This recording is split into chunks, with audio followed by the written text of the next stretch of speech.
While the retail market focused on near-term volatility, institutional capital quietly repositioned.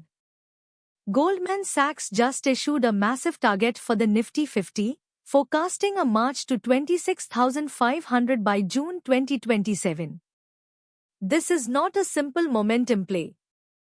It represents a fundamental structural re-rating of India's macroeconomic landscape. Smart money is moving away from speculative mid-caps and anchoring into high-conviction large caps. Reliance Industries, HDFC Bank, and key infrastructure giants are leading this massive structural shift. We are witnessing a critical capital rotation that will redefine portfolio strategies over the next 3 years. To understand this thesis, we must dissect the core structural moats of India's largest conglomerates. Reliance Industries operates as a unique dual-engine economic machine. Its traditional all-to-chemicals segment generates massive, highly reliable cash flows. Meanwhile, its digital services and retail divisions drive high-margin consumer growth. This dual structure creates incredible resilience. The legacy business funds the aggressive expansion of the new-age technology ecosystems. It is a self-sustaining capital engine that dominant global competitors struggle to replicate. This makes it a primary vehicle for large-scale institutional asset allocation. Now let's look at the cornerstone of the financial system. HDFC Bank is navigating a critical post-merger integration phase. The bank has built an unparalleled distribution network across India.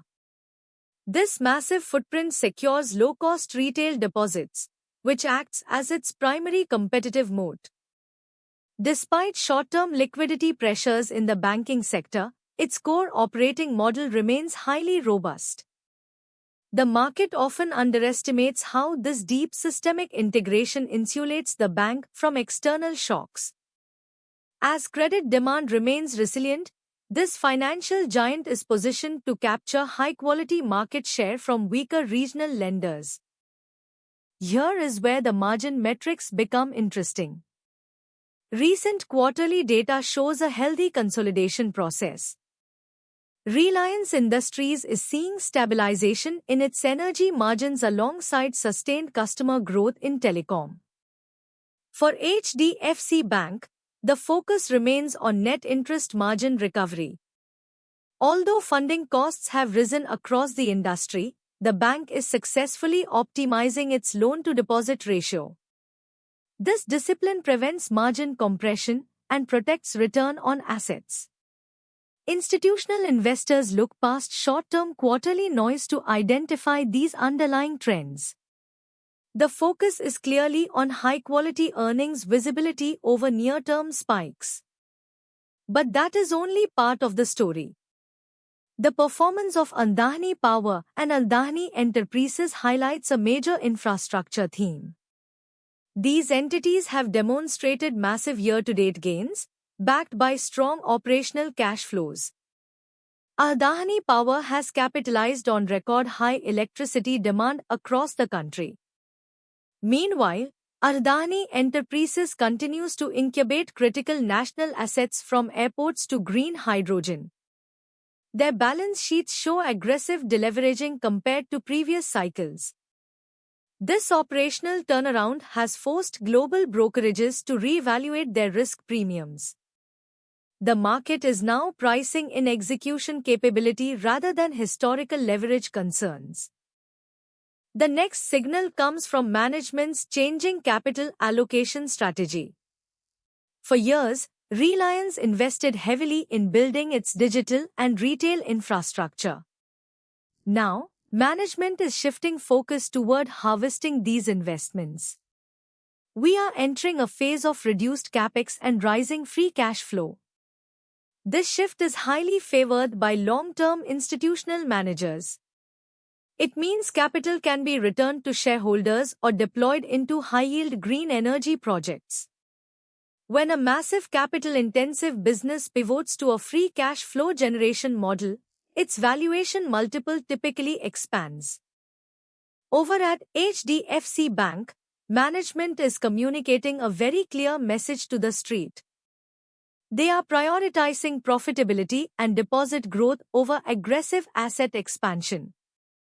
This deliberate slowdown in loan growth is designed to normalize their credit-to-deposit ratio. It is a conservative strategy that might frustrate short-term traders but delights institutional portfolio managers. By refusing to participate in a destructive deposit price war, the bank is preserving its long-term pricing power. This disciplined approach ensures that when the interest rate cycle turns, HDFC Bank will emerge with superior margin flexibility. Let's step back and look at the broader macro backdrop. Goldman Sachs is constructive on India for several structural reasons. We are seeing steady corporate earnings growth, healthy financial balance sheets, and a strong regulatory environment. Unlike other emerging markets, India's growth is driven by domestic demand and robust capital expenditure. This domestic insulation protects the local market from global trade tensions and supply chain disruptions. The steady financialization of household savings is also creating a permanent bid for domestic equities. This domestic liquidity cushion minimizes severe downside risk during global market sell-offs. Within this macro environment, the industrial and utility sectors are experiencing structural momentum. India's rapid economic expansion requires an unprecedented amount of baseload power. This structural deficit is driving massive policy support and tariff stability for private power producers. The competitive landscape has shifted from overcapacity to a desperate race for reliable generation. Companies like Adani Power are uniquely positioned because they possess fully operational, fuel-secured generation assets. This sector tailwind is not a short-term bubble. It is a multi-decade build-out required to support India's manufacturing and digital ambitions. That leads us to a bigger question regarding systemic risk. No investment thesis is without potential downside. The primary headwind for the Indian market is the trajectory of global interest rates. If major central banks keep interest rates elevated for longer, it could pressure capital flows into emerging markets. Locally, any unexpected slowdown in rural consumption could impact broad retail earnings. High valuations in certain mid-cap and small-cap pockets also present a valuation risk. If market sentiment shifts, these highly extended sectors could face sharp corrections, dragging down broader market confidence. There are also sector-specific risks that portfolio managers must monitor. For the financial sector, regulatory scrutiny on unsecured lending and deposit compilation remains high. For infrastructure giants, execution delays and fuel supply disruptions are constant operational threats.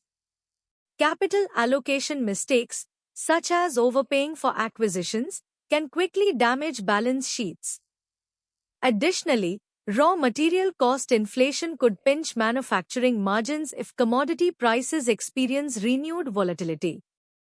Navigating these risks requires selecting businesses with strong pricing power and highly experienced management teams who can protect operating margins. Despite these risks, the long-term structural path remains highly compelling. The target of 26,500 for the Nifty 50 is backed by solid earnings growth projections.